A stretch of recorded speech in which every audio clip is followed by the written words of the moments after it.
Okay, what we're going to show today was how to put the demand defrost board into defrost mode. First, we have to have the unit running and heating, and it's probably a good idea to be in ambient temperature that's a little bit cooler. But what we can also do is manipulate the condenser fan to get the coils colder. But once we're running, we take our little jumper from our part that's got test on the top 2 pins and then termination temperatures below that.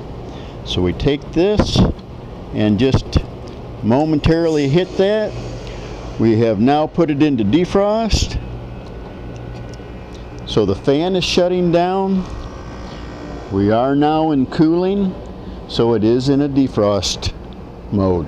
So we know that the board is good. Now we can allow that to run, or we can hit the test again and it will shift back into heating. And so that's all there is to it to try to test the demand defrost board.